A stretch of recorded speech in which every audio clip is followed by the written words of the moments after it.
Olá, povo de Deus! Estamos iniciando a nossa live das 20 horas em ponto. Nós estamos falando sobre o Apocalipse, o módulo O Texto Profético. Na live anterior, nós apresentamos as 7 bem-aventuranças do Apocalipse. Lembra da primeira dela? Bem-aventurado aqueles que leem e aqueles que ouvem a palavra da profecia e guardam as coisas nela escritas. Nós temos uma bem-aventurança por ler, por ouvir e por guardar esta palavra. É interessante ler e ouvir, porque um se propõe a ler, aprofundar, a estudar, a esmiuçar, e o outro se propõe a ouvir, facilitado por aquele que se colocou à disposição de estudar a palavra de Deus. Seja bem-vindo, Gabriel. E hoje nós vamos ter, nesse primeiro momento, algo talvez que você nunca pensou a respeito sobre o livro do Apocalipse.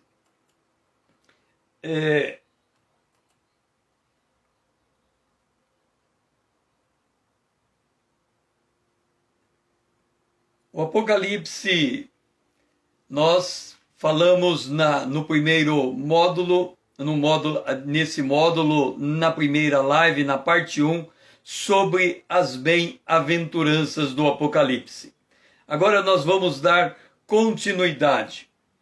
Vamos fazer a você um convite para retornarmos ao Jardim do Éden. Como podemos voltar ao Jardim do Éden? Efésios capítulo 2, versículo 21 está dito que, ajustado como templo santo do Senhor, crescendo como santuário dedicado ao Senhor. Nós, o povo de Deus, nós somos convocados para construir como pedra vivas que somos o templo santo do Senhor, aonde o Espírito Santo possa se manifestar. O Miguel, seja bem-vindo. E nós também somos edificados para nos tornarmos morada de Deus em espírito. Por isso, nós somos chamados a ser bem-aventurados. Nós somos chamados a ser povo feliz. Em Colossenses capítulo 1, versículo 19 diz: assim, residiu em Cristo toda a plenitude do Espírito Santo. E em Efésios capítulo 3, verso 19, fazendo um paralelo entre a experiência que Jesus viveu enquanto homem na terra e a que nós vivemos, é dito, a igreja também pode ser cheia da plenitude de Deus. O chamado que nós temos de Deus é para nos prepararmos com esse enchimento do Espírito Santo. Esse enchimento do Espírito Santo, ele não pode ser feito com um indivíduo tão somente. Observa que Jesus, como Filho de Deus, quando ele ressuscitou e ele se apresentou a Maria, ele disse: o meu Deus e o seu Deus, o meu Pai e o seu Pai. Mostrando que ele tinha essa característica especial que fazia com que ele pudesse ter a plenitude do Espírito de Deus. Mas ele é o cabeça, nós somos o corpo. Quando nós nos formamos como um corpo, nós temos a condição também de sermos a plenitude do Espírito de Deus. E como fazemos isso? Sendo transformado de glória em glória na imagem do Filho de Deus. 1 aos Coríntios capítulo 3, o versículo 18.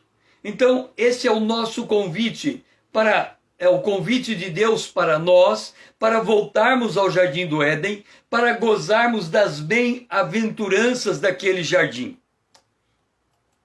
Agora vem uma questão vital. Se o livro do Apocalipse traz consigo 7 grandes bem-aventuranças, começando pela primeira, de ler, ouvir e guardar a palavra profética e isso nos faz pessoas felizes, vem a pergunta: por que as bem-aventuranças do Apocalipse são tão gloriosas? Desculpe, de novo. Se as bem-aventuranças do Apocalipse são tão gloriosas, por que a negligência no estudo do Apocalipse? Você não considera isso um tanto quanto paradoxal?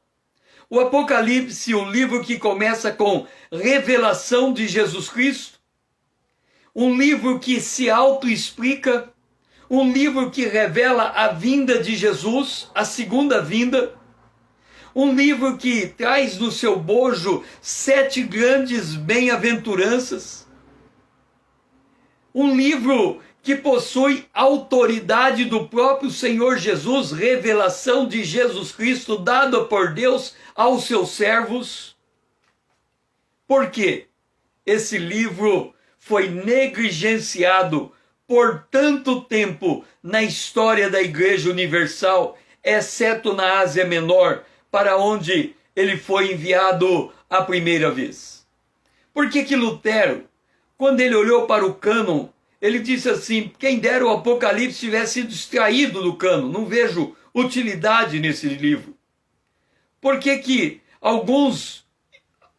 muitos estudiosos fazem explanação em todos os livros da Bíblia e o Apocalipse vai ficando de lado? Vamos tentar entender a causa da negligência do estudo do Apocalipse sob uma ótica que talvez você nunca tenha pensado nela. Eu faço uma pergunta a você. Você sabe, primeiro, quem são os inimigos do homem? Você poderia citar os inimigos do homem? Permita-me apresentar 3 grandes inimigos: Satanás, que é o nosso adversário, o mundo com as suas concupiscências e a nossa carne. Essas 3 coisas batalham contra a nossa fé. Agora, a Bíblia diz que há ainda um outro inimigo, o inimigo que vai ser vencido por último. Vamos lembrar a história do Apocalipse. Lembra do nosso mapa quando nós consideramos os grandes marcos proféticos? Nós temos a eternidade passada, depois temos a linha do tempo e temos a eternidade futura. No princípio, criou Deus os céus e a terra. Quando tudo terminar, Deus vai criar os céus e a terra. O grande marco profético depois da criação é a morte de Jesus. No final dos tempos, Jesus vai voltar. Observa que quando Jesus morreu, ele enviou depois o Espírito Santo. E a igreja será arrebatada. Esses são os grandes eventos proféticos. Agora, observa, quando Jesus voltar, vai ter o milênio e Satanás, no início do milênio, o grande dragão vai ser preso. Depois ele vai ser solto, o grande dragão, ele vai ser solto por um pouco de tempo e lançado no lago de fogo e enxofre. Mas o grande dragão, que é Satanás, não é o último inimigo a ser vencido. O apóstolo Paulo, em 1 Coríntios, no capítulo 15, ele diz que o último inimigo a ser vencido é a morte. Então, o último inimigo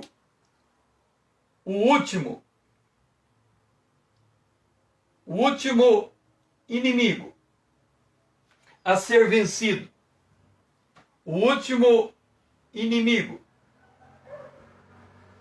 a ser vencido é a morte.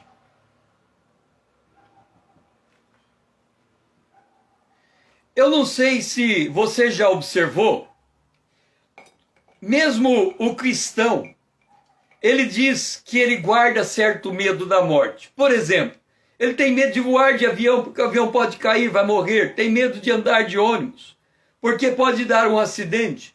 Então mesmo o cristão, diante da morte, quando ele faceia a morte, muitas vezes ele demonstra que ele está com medo da morte. No entanto, quando nós entendemos a mensagem de Jesus, ele diz: quem crê já passou da morte para a vida, e ainda que morra, viverá. Então a morte não tem mais domínio, não tem mais poder sobre nós, nós não precisamos mais ter medo da morte. No entanto, todo ser humano, ele nutre um medo instintivo em relação à morte.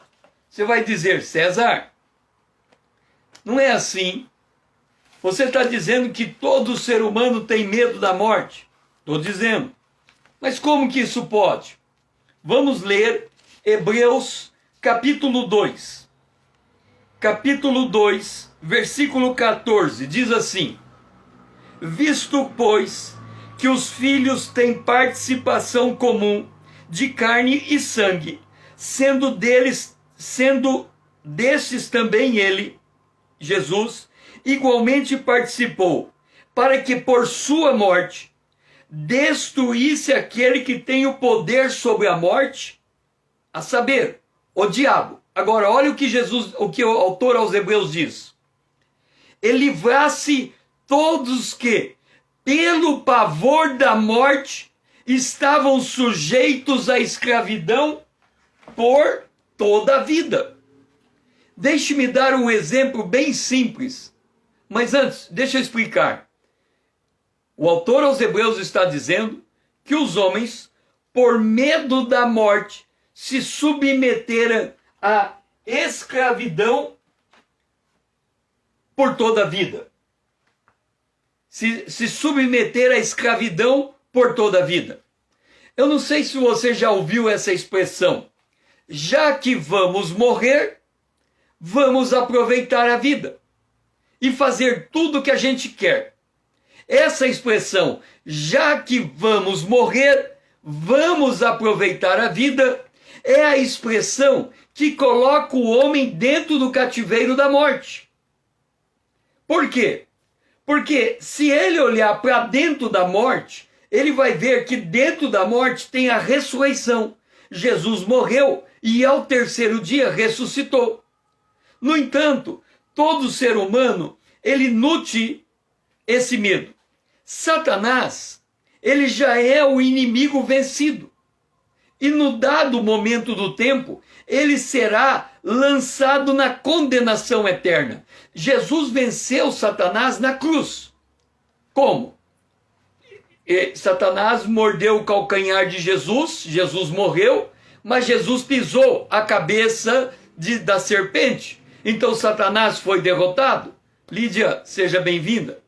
Então observa, Satanás é o inimigo vencido. Quando ele anda como um dragão, ele parece um dragão, mas ele não tem ele brama como um leão, ele parece um leão, mas ele não tem poder sobre nós. A Bíblia diz: chegue-se a Deus, resista ao diabo e ele fugirá de vós. Então, Satanás, ele é esse inimigo vencido.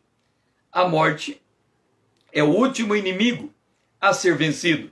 Então o homem tem esse medo instintivo da morte. Agora, vamos voltar para o Apocalipse. Estudar as profecias exige refletir sobre o papel da morte no curso dos eventos proféticos. César, o que é isso?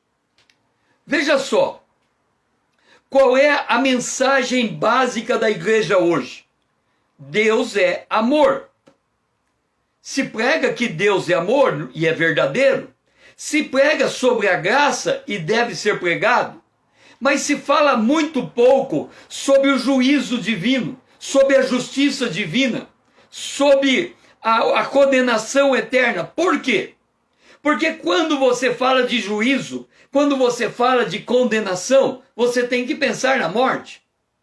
E os homens não gostam de pensar na morte, mesmo que seja a morte um elemento vencido. A morte não tem mais domínio sobre nós, mas os homens têm medo de pensar na morte. Quando morre alguém, tem um velório, a pessoa diz: eu não gosto de ir no velório, eu não gosto de ver o caixão de defunto, eu não gosto de ver o morto, eu não gosto de velar. A pessoa não gosta porque a morte lembra fim. O apóstolo Paulo demonstra como nós deveríamos enxergar a morte. Ele fala: eu não sei o que eu escolho. Se eu fico, eu prego o evangelho, mas se eu vou, estou com Cristo. Qualquer dos lados está bom para mim. Um cristão que consegue ter fé em Cristo firmado na convicção de vida eterna, ele jamais poderia ter medo da morte. Certa feita eu conversei com um pastor de idade, um pastor na idade de 70, 80 anos. Ele me disse o seguinte, ele disse: César, sabe qual tem sido a diferença dos últimos tempos em relação aos crentes de antigamente? Eu disse: qual, pastor? Ele disse: os crentes, parece que os crentes de hoje, parece que não querem morrer. Eu falei assim: como assim, pastor?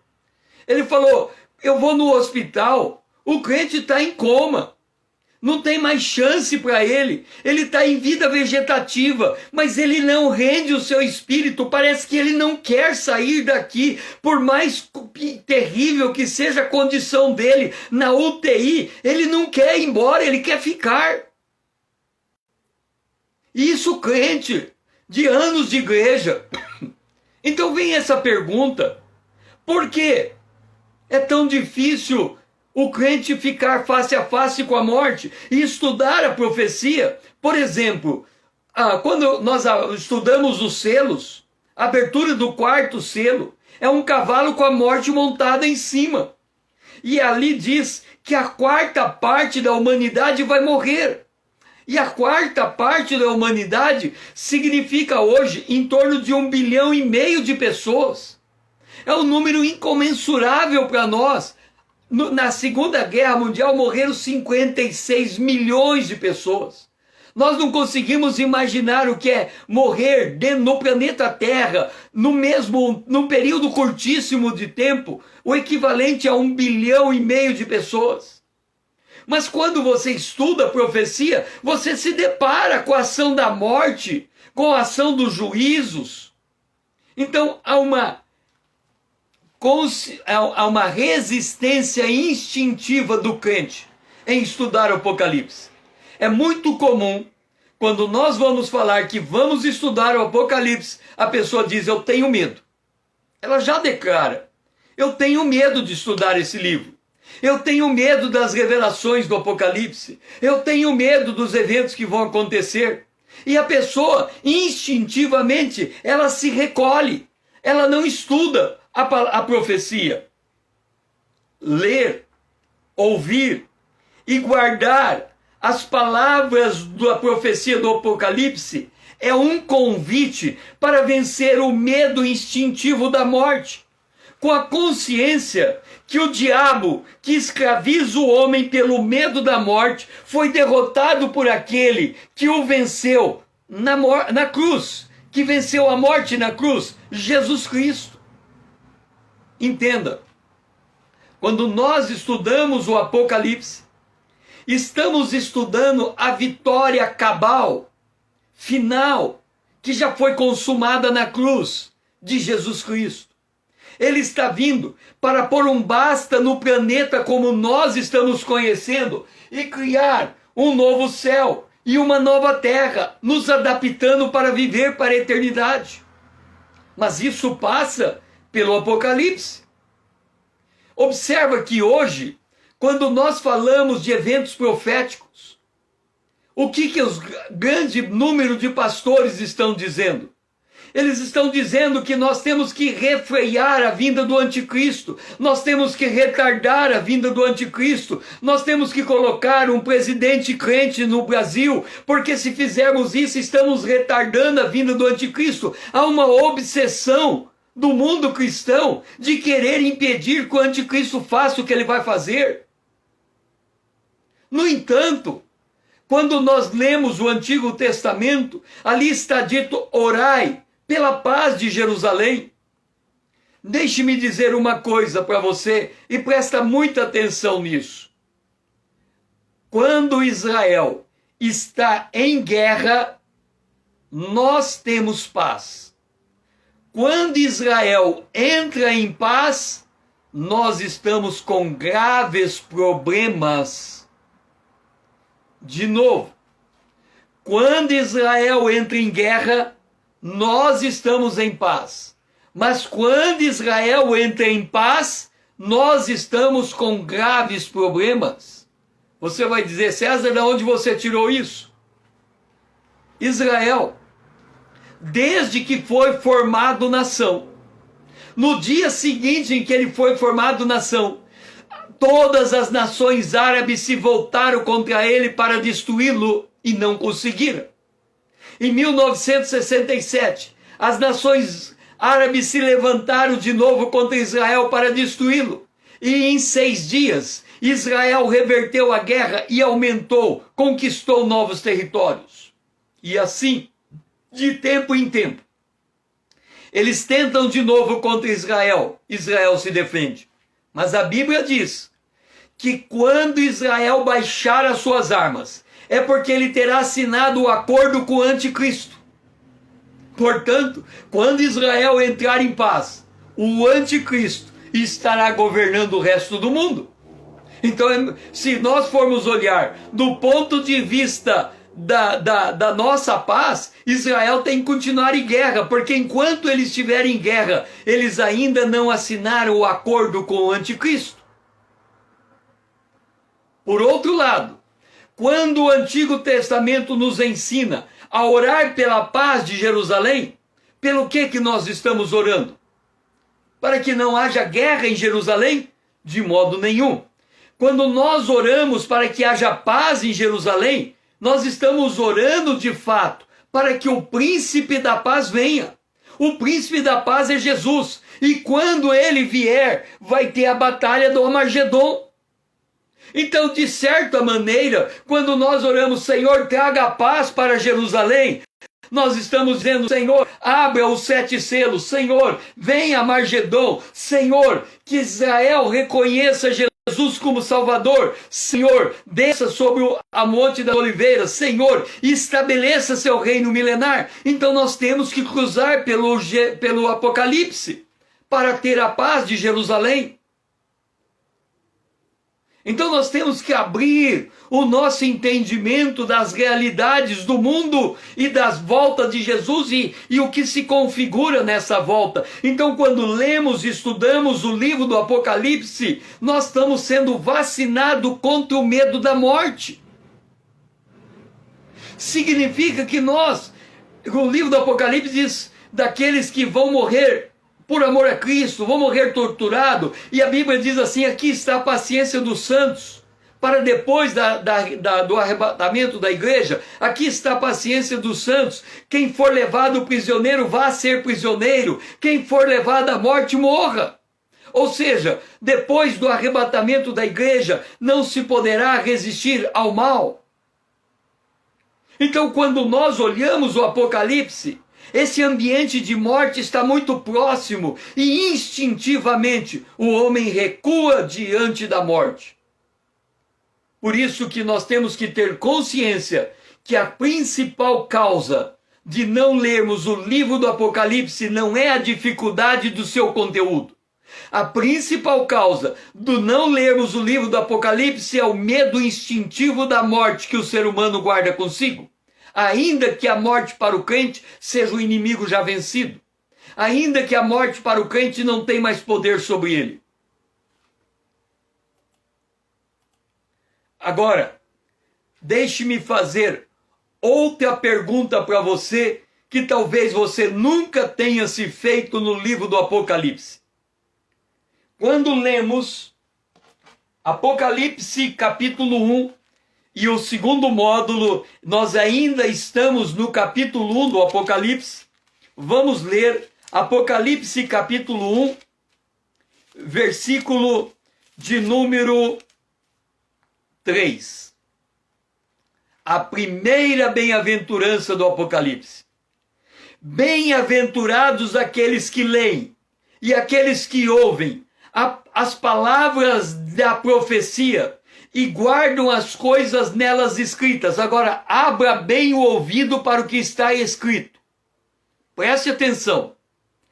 Pois o tempo está próximo. Alguém pode dizer assim, César, parece até uma piada, né? Aqui está o arrebatamento da igreja, a gente não sabe que dia é. Ali está a morte de Jesus, a gente sabe que dia foi. Mas nós sabemos que estamos no ano 2021. Ou seja, 2021. Ou seja, já se passou 2021 anos desde a morte de Jesus. Como é que você pode dizer que o tempo está próximo? Aí alguém vai falar o seguinte: para Deus, 1.000 anos é como um dia. Se deu 2.000 anos, já se passaram 2 dias. Mas isso é para Deus. Para Deus, 1.000 anos não é nada. Mas para nós, 1.000 anos cabe centenas de gerações. Então, o Cronos é nosso, não é de Deus. Se ele está dizendo que o tempo da volta de Jesus está próximo, tem que estar muito próximo de nós, que vivemos no ano 2021, mas também teve de estar próximo de Paulo, que viveu no ano 70 depois de Cristo, ou 60 depois de Cristo. César, que é isso? Ora, João descreveu, o tempo da volta de Jesus está próximo. Aí ele morre. Aí você fala assim, João, que idade você tinha quando morreu? 90 anos. E quando você morreu? Ah, lá pelo ano 90 depois de Cristo. Ué, você falou que o tempo estava próximo. Aí ele vai falar assim, não, eu achei que estava próximo nos meus dias, mas eu errei, está próximo no futuro.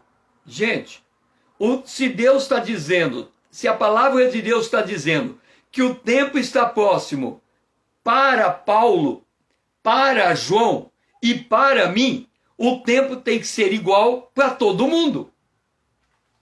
Aí você vai dizer assim, César, espera lá. Vamos para Apocalipse capítulo 22, versículo 10, final do livro. Vamos examinar a exortação do livro. Diz assim, capítulo 22, versículo 10. Não celes a palavra da profecia desse livro, porque o tempo está próximo. De novo. Olha, o apóstolo Paulo, deixa eu ver se eu encontro aqui rapidamente, em Romanos, no capítulo 14, o apóstolo Paulo vai escrever o seguinte, que a salvação está mais perto de nós hoje do que no dia que nós recebemos Jesus. Aí você diz assim, César, por que Paulo está dizendo que a salvação está mais perto hoje do que o dia que nós recebemos Jesus? É simples entender. Imagina que nós estamos no ano 2021. Imagina que Jesus vai voltar, não estou afirmando, que Jesus vai voltar no ano de 2030. Ok? Eu estou no ano de 2021. Você concorda comigo que quando eu passar para o ano de 2022, vai ficar mais perto do ano de 2030? Assim, se você receber Jesus há 10 anos atrás, cada ano que passou, ainda que a gente não saiba do dia, a gente está mais perto desse dia, é óbvio. Mas a palavra diz, vamos analisar Salmo de número 90 para entendermos esse mistério da brevidade de Jesus. E olha uma coisa, se você estiver sentado em uma cadeira, os próximos minutos dessa live, eu sugiro que você coloque um cinto de 3 pontas, para não cair da cadeira quando você entender o que eu estou falando.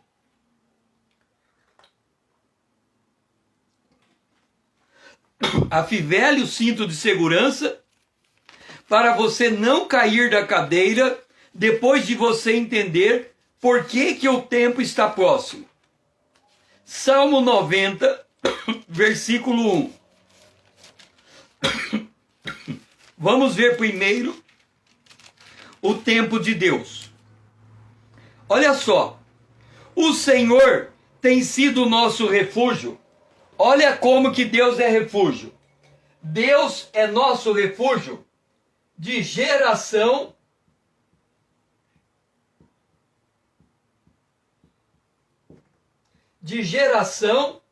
para geração. Deus é o nosso refúgio de geração para geração. Agora entenda esse mistério. A Bíblia diz em Malaquias que o Senhor enviaria o espírito de Elias para converter.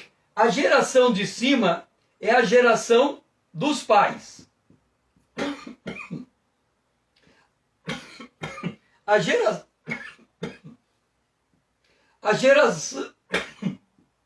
geração de baixo é a geração dos filhos.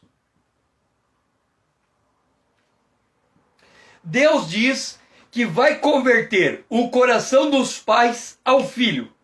O que eu quero dizer com isso? Que Deus não tem neto. Cada indivíduo tem que passar por uma experiência de novo nascimento para entrar no reino de Deus. Os filhos de Deus não são nascidos do sangue, nem da vontade da carne, nem da vontade do varão, mas são nascidos de Deus. Então, cada geração precisa da sua própria experiência com Deus. Agora, vamos analisar o que Moisés escreveu no Salmo 90, verso 10. Olha só.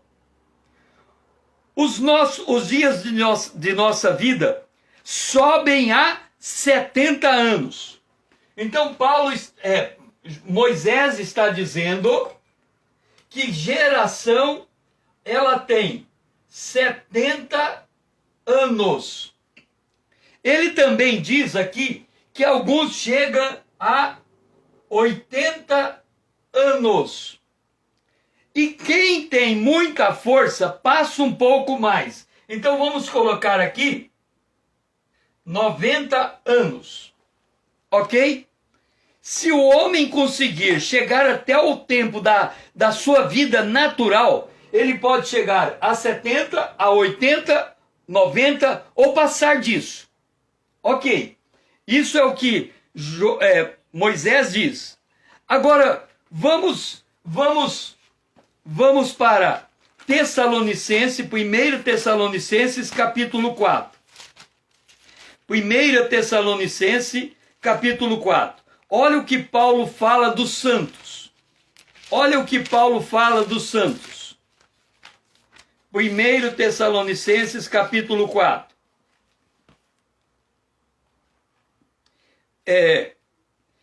Ele diz assim, não quero, verso 15, não quero, irmãos, porém, que sejais ignorantes com respeito aos que dormem, para não vos entristecerdes, como os demais que não têm esperança. Pois se cremos que Jesus morreu e ressuscitou, assim também Deus, mediante Jesus, trará em sua companhia os que dormem. Então ele está dizendo o seguinte, o crente que chega a 70, 80 ou mais de 90 anos, ao fim da vida ele dorme. ele dorme. Se ele está dormindo, a Bíblia diz que Jesus vai ressuscitar.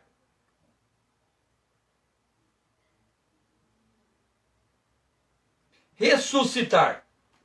Então, quem dorme vai ser ressuscitado. Agora, consciente do retorno, todo mortal, consciente que a gente está do retorno para todo mortal, como é que será o arrebatamento? Ele será num abrir e fechar de olhos. Num abrir, num piscar de olhos, Jesus volta. Agora, o Apocalipse convida o cristão a usufruir da bem-aventurança de ler o Apocalipse e aprender o que está lendo. Então, vamos entender uma coisa.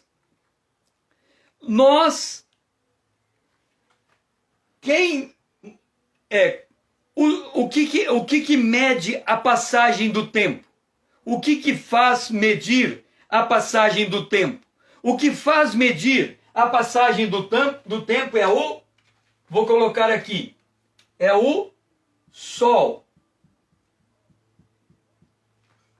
Agora, o que a pessoa faz com o morto?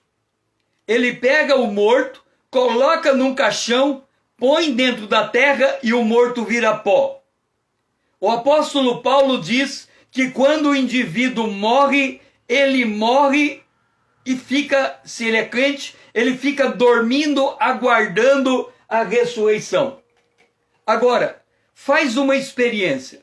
Quando você está dormindo, você deita, vamos dizer, meia-noite para dormir, 10 horas da noite para dormir, você deita e dorme.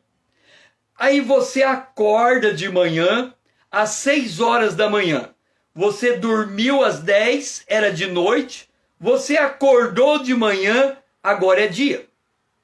Você, quando está dormindo, você vê a noite passar?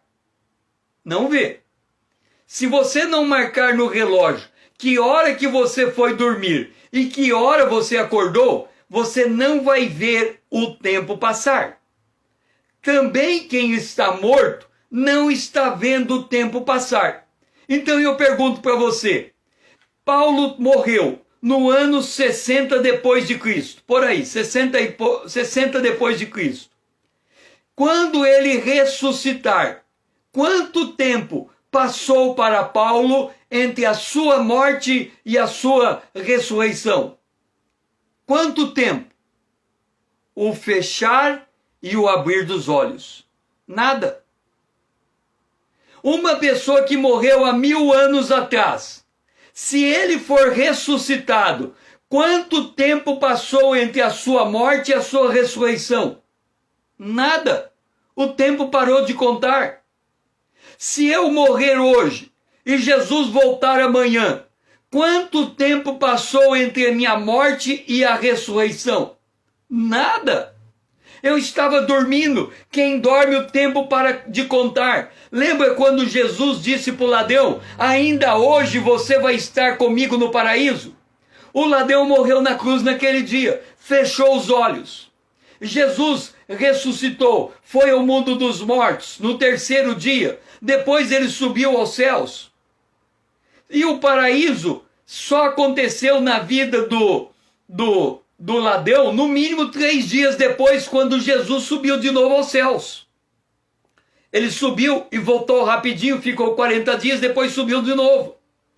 Então, significa que entre o momento em que aquele ladrão fechou os olhos e o momento que ele vai abrir os olhos, para ele é como se ele tivesse parado naquele dia. Agora eu pergunto para você, a morte de Jesus está perto para mim, que estou no ano 2021, não é igual ao tempo da vinda de Jesus para Paulo, para todos os que morreram? É simples a equação. Se o tempo está próximo da vida de todo homem, porque a vida de todo homem chega no máximo a 90 anos, e quando ele morre, ele dorme, quando ele abre os olhos, está lá, ressurreição, corpo glorificado. Quanto tempo passou? Para ele, nada. O tempo parou de contar. O tempo só conta para os vivos, o tempo não conta para os mortos. Entenderam a ideia da morte de Jesus? Porque ela é próxima. Porque que João pôde dizer que a volta de Jesus era próxima? Imagina você que busca os galardões de Deus. Aí você vai deixando e morre. Acabou o tempo. Não tem mais como ter galardão, porque a gente desperdiçou o tempo. O tempo do homem é esta vida. Depois, se ele é perdido, vem o juízo. Se ele é salvo, vem a ressurreição. É instantâneo. Nós precisamos estar conscientes da leitura da palavra de Deus. O tempo está próximo. Entenda uma coisa. O que é ler? Ler é percorrer a vista sobre uma série de caracteres. Letra G, E, R, A, C, cedilha, A, O, tio. Leia. Geração. Isso é ler. Agora, ler reconhecendo seus conteúdos, percebendo seu significado, é uma leitura muito mais profunda. O sentido mais profundo do termo, ler significa conhecer, interpretar, decifrar, mecanismos estes que nós obtemos o conhecimento e o saber. Então, quando nós estamos falando de ler o livro do Apocalipse, nós estamos falando de ler para entender, ler para raciocinar, ler para meditar. Não é simplesmente ler uma palavra ou outra, ler uma questão ou outra do livro, mas é ler o livro na sua totalidade, de forma que nós podemos entender. Veja só, o eunuco, ele lia o texto. Lembra quando o eunuco, Deus disse, o Espírito diz a Estevão, vai para o deserto. E ele vai para o deserto. E aí passa um carro, o eunuco dentro do carro com um cavalo, tocado com um cavalo. E o eunuco estava lendo o profeta Isaías em voz alta. E aí Filipe disse, você está entendendo o que você lê? O que o eunuco disse? Como que eu vou entender se alguém não me explicar? Filipe subiu aquele carro e começou a explicar para o eunuco o conteúdo do assunto que ele não conseguia entender. Até que ele, entendendo o assunto que lhe foi apresentado, ele tomou uma decisão de ser batizado nas águas. Então, vamos entender. Apocalipse capítulo 1, versículo 3. Diz que bem-aventurado o que lê, e bem-aventurado o que ouve, e bem-aventurado o que guarda. Porque o tempo está próximo. Eu já dei a explicação do tempo. Por que o tempo está próximo? Agora, o Senhor sabe da dificuldade para compreender o conteúdo profético. Observa que para eu explicar que o tempo está próximo, eu tive que analisar o Salmo 90, eu tive que comparar que Deus é Deus de geração em geração, que eu tive que mostrar João capítulo 1, versículo 13, 12 e 13, que é preciso passar pela experiência de novo nascimento, João capítulo 3. Eu tive que voltar no Salmo de número 90 para mostrar que a geração de um homem vai até 70, 80 ou pouco mais de 90 anos. Para mostrar que a proximidade da vinda de Jesus para todo ser humano é igual. Porque depois que morre, o sol para de contar. Isso aqui é o 5º dia da criação. O sol foi feito para marcar o tempo. O Senhor sabe o quão difícil é fazer todas essas análises e chegar a uma conclusão.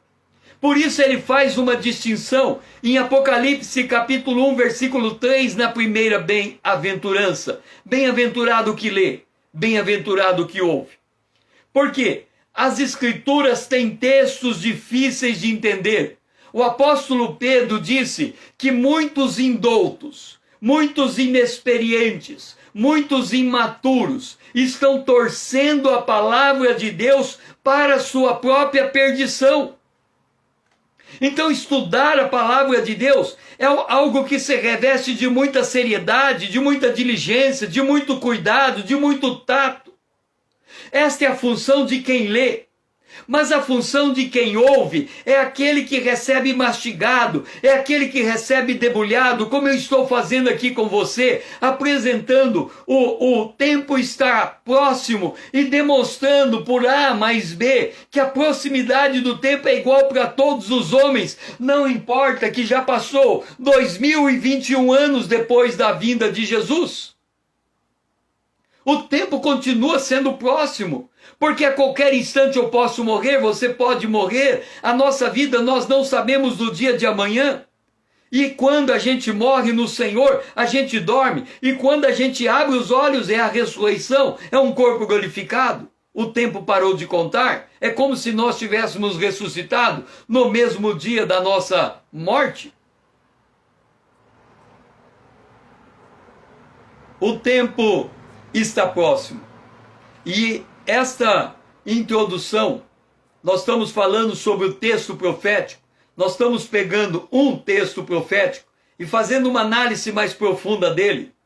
Vamos explicar qual é a nossa metodologia para estudar o livro do Apocalipse. Primeiro, nós entendemos que a nossa atitude deve ser igual à do eunuco diante de Filipe. Como poderei entender se alguém não me ensinar? Tem muita gente que entende que ele pode sozinho, abrindo a Bíblia, por unção do Espírito Santo, ele vai entender o que está escrito. Na verdade, nós temos que estudar a palavra com diligência. O apóstolo Paulo diz que nós temos que aprender a manejar bem a palavra da verdade. Deixe-me dizer o método de estudo que eu tive para entender a Bíblia. Aqui estão os primeiros 5 livros da Bíblia, chamado Pentateuco. Vai de Gênesis, Êxodo, Levítico, Número e Deuteronômio. São 5 primeiros livros da Bíblia. Como poderei eu entender o Pentateuco se alguém não me explicar? Então, chegando aqui está. Esta parte aqui é a parte do Pentateuco. Isso aqui é o Pentateuco. O restante da Bíblia está aqui. Como poderei eu entender o Pentateuco se alguém não me explicar? Eu não consigo. Aí alguém diz assim, não, o Espírito Santo ilumina. Você abre a página, aponta o texto e o Espírito Santo dá a revelação. Como poderei eu entender se alguém não me ensinar? Essa é a lição de Deus dada a Filipe quando ele encontra com o eunuco. O que eu fiz? Para entender o Pentateuco, eu procurei um livro de C.H. Mackintosh. São 5 volumes, um volume para cada livro, e o Deuteronômio são 2 volumes. Então, são 5 livros com mais 6. São 6 livros, e mediante a leitura do Pentateuco desse autor, eu consegui entender o Pentateuco. Como é que eu fiz para entender o Sermão do Monte? O Sermão do Monte são 3 capítulos. Eu fui atrás de Dr. Martin Lloyd Jones, considerado o maior pregador expositivo do século XX. Ele pregou 60 sermões no Evangelho no Sermão do Monte. Mateus 5, 6 e 7. O livro é quase tão grosso quanto a Bíblia.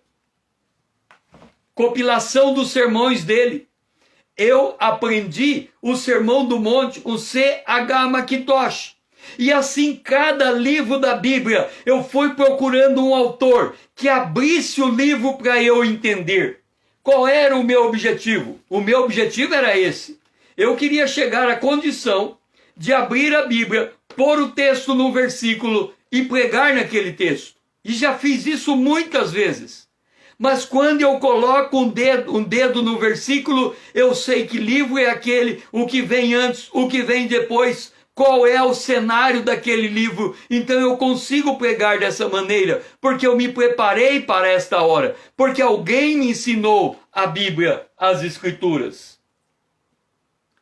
Neemias, capítulo 8, versículo 8. Lerão o livro na lei de Deus, e declarando e explicando o sentido, faziam que, lendo, se entendesse. Eu me esmerei nisso que está colocado em Neemias 8. Veja bem, como que eu aprendi a Bíblia? Eu li Pentateuco C.H. Mackintosh, e ele me ensinou acerca do livro, e depois que eu entendi a visão dele, aí eu tenho liberdade para ter minha própria visão. Agora, note uma coisa. Quando eu estou ensinando, como eu estou fazendo agora, o meu alvo é que você entenda o que eu estou falando. É o que Neemias fazia, Esdras fazia em Neemias 8:8. Eles leram o livro de Deus, declararam o sentido, de forma que aquele que estava ouvindo conseguia entender. É por isso que eu estou ensinando o livro do Apocalipse, passo a passo, e a partir dos fundamentos, colocando os contextos, para que a pessoa consiga ter uma cosmovisão da Bíblia, ela consiga ter profundidade, ela consiga ter habilidade. A metodologia adotada nesta obra será o de buscar informações no próprio texto, verificando as relações com outros textos bíblicos, bem como entender como fazer inferência da realidade mediante a aplicação da palavra profética. Deixe-me dizer, deixe-me dizer uma coisa antes. A minha esposa é mestra em língua portuguesa. Ela foi dar aula sobre poesia. Era um curso de 5 dias, começava na segunda e terminava na sexta.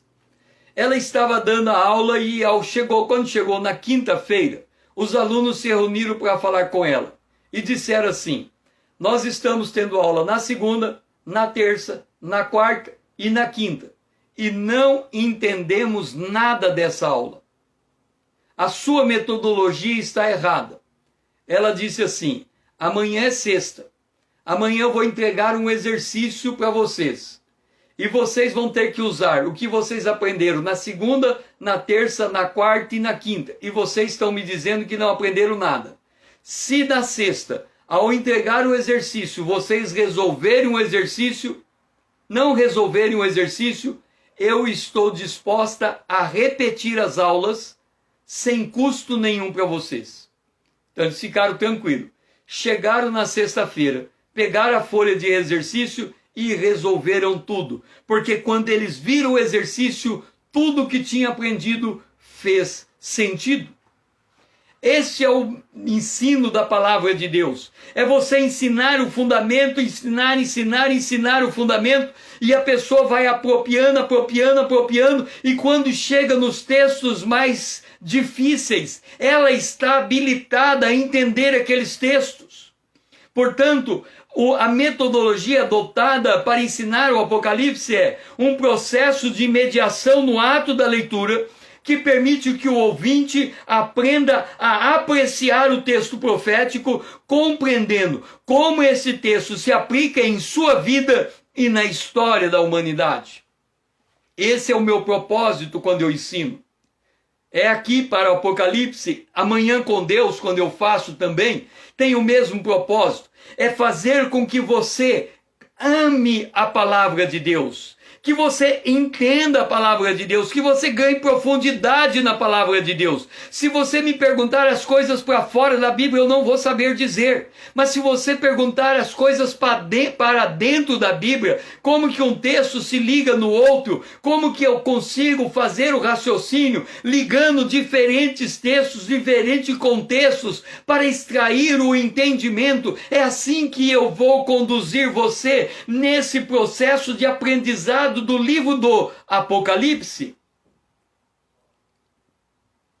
Então, nós temos esta proposta de ensinar a palavra de Deus. Note uma coisa. Vamos recapitular Apocalipse capítulo 1, o versículo de número 3. Diz assim, Apocalipse 1, bem-aventurados. Lembra que eu disse que ser bem-aventurados é muito mais do que ser feliz? Por que bem-aventurados é muito mais do que ser feliz?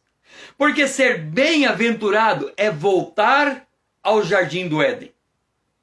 É voltar às delícias de Deus.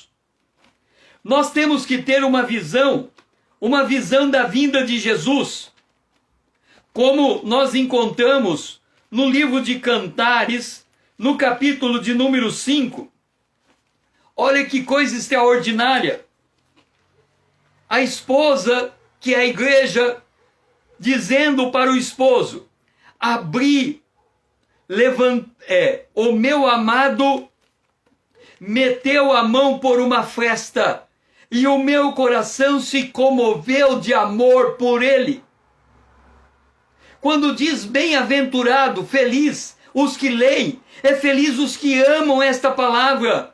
É feliz, Jesus disse que quem guarda os meus mandamentos, estes me amam. E quando é que nós guardamos os mandamentos? É quando nós conseguimos compreender o que está escrito com a clareza que a revelação nos permite. Aí diz, levantei-me para abrir ao meu amado, as minhas mãos destilavam mirra e os meus dedos mirras preciosas sobre a maçaneta do ferrolho. Aí ela diz, abri ao meu amado, mas ele havia se retirado e ido embora. Nós temos que ter a prontidão para tão logo o Senhor se manifeste, nós estejamos prontos para a partida. Nós temos que ler a palavra na expectativa de Israel no Êxodo, quando Deus diz assim, o anjo da morte está passando lá fora, matando todo o primogênito. Na casa de todo judeu tem que ser colocado sangue nos umbrais da porta. E vocês têm que comer do cordeiro pascal. Mas comam vestidos, pronto para a partida. Porque tão logo o dia amanheça, vocês estarão indo. Assim deve ser a nossa expectativa vivendo nesta hora. Bem-aventurado os que leem e os que guardam as palavras. Bem-aventurados os que leem e os que ouvem, e aquele que ouvem as palavras da profecia e guardam as coisas nelas escritas, pois o tempo está próximo. Agora eu creio que você entendeu. Não é que o tempo está próximo porque Jesus vai vir no ano 2025 ou 2040, não sei. É que o tempo está próximo porque se eu morrer hoje, a hora que eu abrir os meus olhos, Jesus terá me dado o corpo glorificado. É por isso que o tempo está próximo. O tempo está próximo para você. Não é porque nós estamos caminhando, esperando a vinda de Jesus enquanto vivos, ainda que essa seja a nossa esperança. O tempo está próximo para nós, porque se a vida nos ceifar, e aí temos uma coisa aí fora que está matando muitos dos nossos, a Bíblia diz que é agradável ao Senhor a morte dos seus santos, porque aqueles que dormem, eles estão esperando o toque da trombeta, e quando a trombeta tocar, nós levantaremos, como se fosse no dia da nossa morte, com o corpo glorificado. Eu creio que o ladrão da cruz vai ficar impressionado. Ele vai olhar e falar, mas eu pensei que era só eu que estava salvo. E ele vai ver uma multidão junto com ele. E todos vão ter a sensação que despertara no mesmo momento que dormira. Porque o tempo está próximo para todos nós indistintamente. E muito mais para a nossa geração, que podemos contemplar isto em vida. Foi muito bom ter você comigo nesta live. Amanhã, às 20 horas em ponto, estaremos dando seguimento a esse Apocalipse, o texto profético, parte 3. E nós vamos nos aprofundando nesta palavra. Venha fazer parte da minha comunidade, venha me seguir, vamos dar relevância a essa comunidade dentro do Instagram.